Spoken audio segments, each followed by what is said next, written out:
You don't want to lose it. It's a precious gift from your mother, Laura.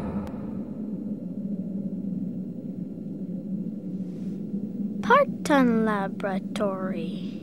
Parton! That's the same last name as yours, Laura.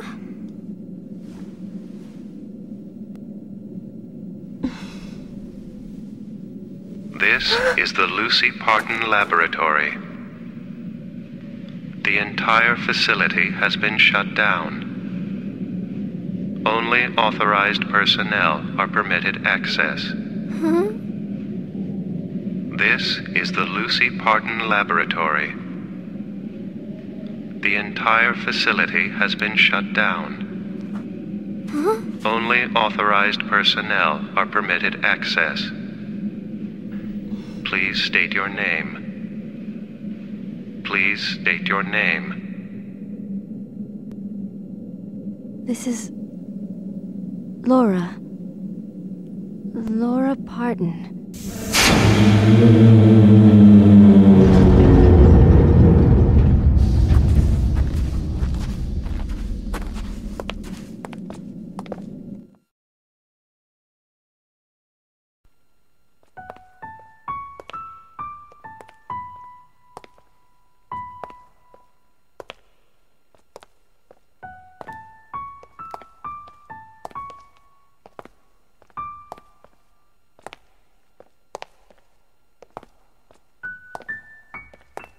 Laura, have you been here before?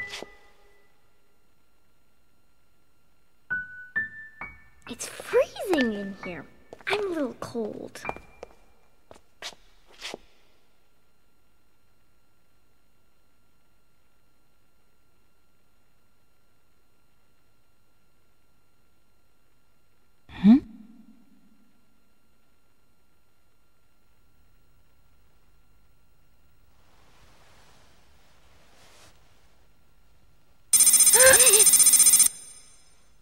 DNA scan completed. Laura Parton, please enter. Laura Parton's last visit was 27 years ago. Your associate is not cleared for access. Please wait here. It's okay. I'll wait for you here.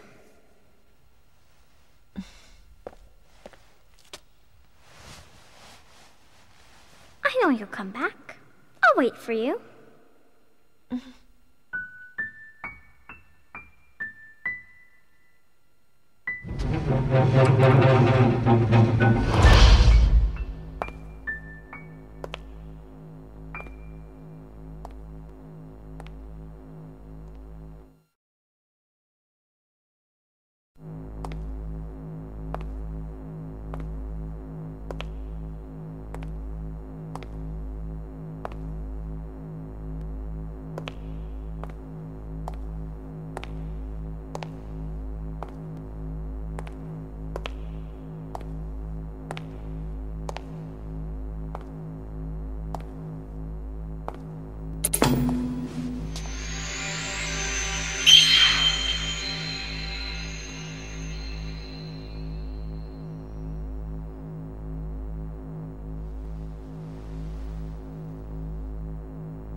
Welcome. On behalf of the Lucy Parton Laboratory, I would like to welcome you to the Visitor Center. Please press any button for the information you desire.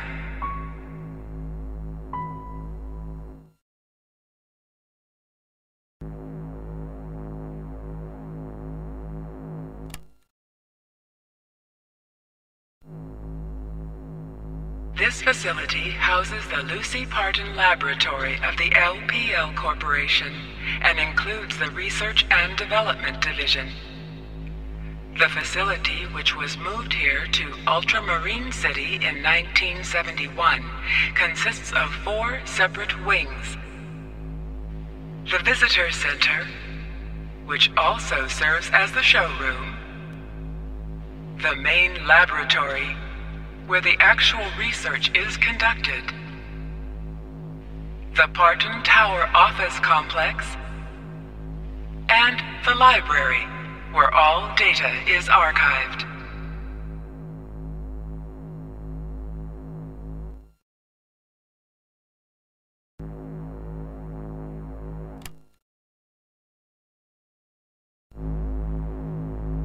The Lucy Parton Laboratory of the LPL Corporation was established by the Parton family in 1963. The primary objective of establishing this facility was to continue the research work in molecular biology and genetic engineering, particularly the field of cloning technology, initiated by then Chief Executive of the LPL Corporation and Director of Research, Dr. Lucy Parton. The cloning project was discontinued in 1974, several months after Dr. Parton was seriously injured in a laboratory accident. However, the facility continued to conduct research on agricultural applications of genetic engineering under a government grant until 1981.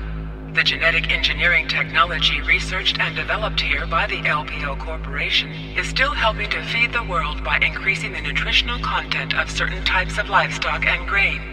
Since 1981, only the Visitor Center wing has functioned as a showroom for molecular biotechnology and genetic engineering. All proceeds from the center are channeled to various university research funds.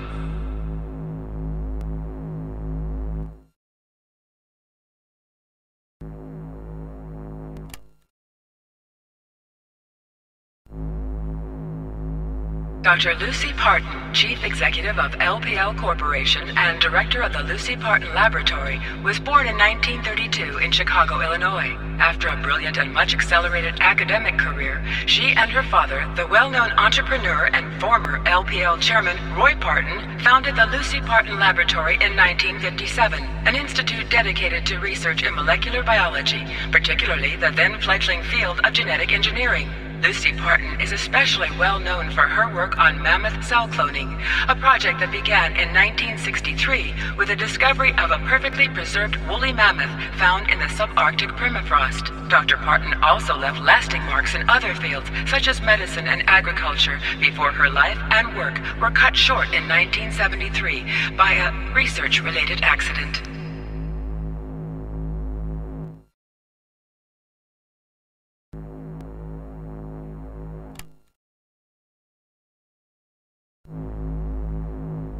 All data concerning this technology has been erased.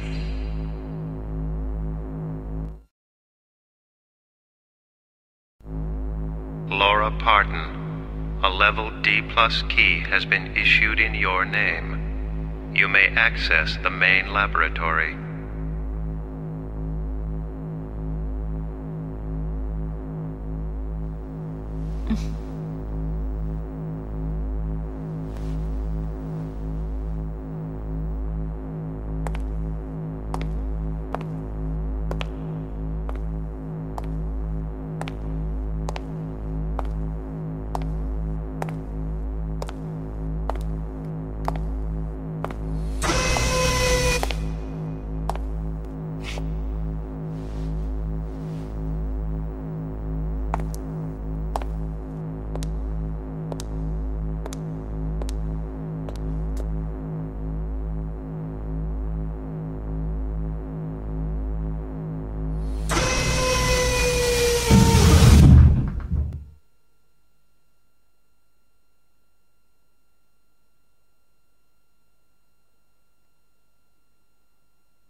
You've come very far, Laura.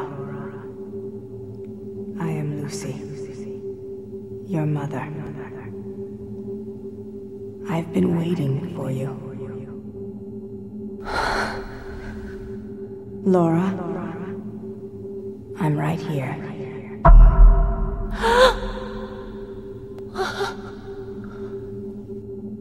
I know that you've come very far, my beloved Laura.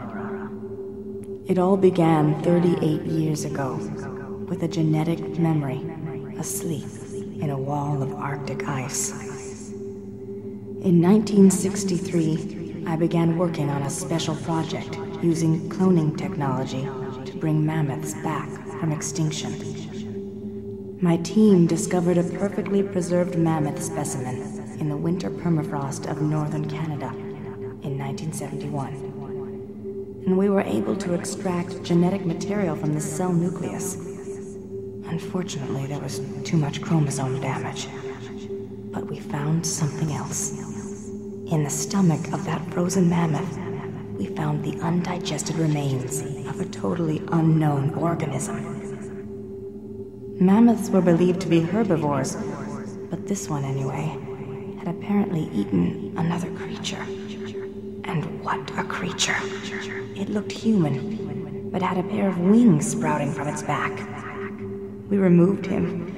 Yes, the creature was male, from the stomach for further study.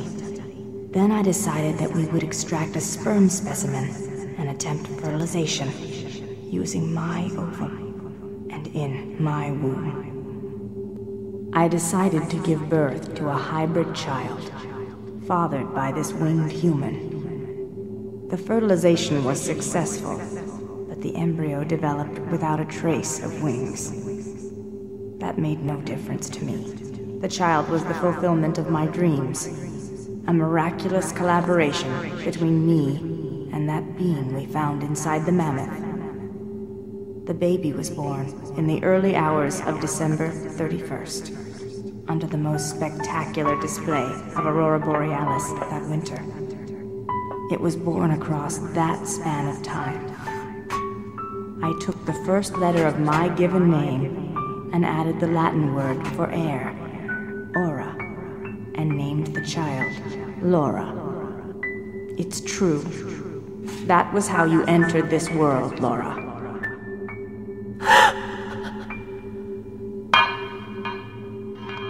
When I was in labor with you, I had a vision. Something akin to the will of the cosmos spoke to me and described something important, that a powerful spirit had appeared in the space-time continuum and was on its way to Earth from the far reaches of space, and that it would arrive on Earth when my child had become a grown woman. At that moment, for the first time, I felt the enormity, even the sin, of what I had done, but at the same time, I saw in you the hands of fate. Then, 7 days later, my own life ended. But others at this institute and the government wanted to repeat the experiment. They wanted to bring those winged human beings of prehistoric times back to life. They transferred my mind and will to this, to Xylo. But without a compatible ova or a willing surrogate in which to bring the embryo to term, their efforts ended in failure. Look.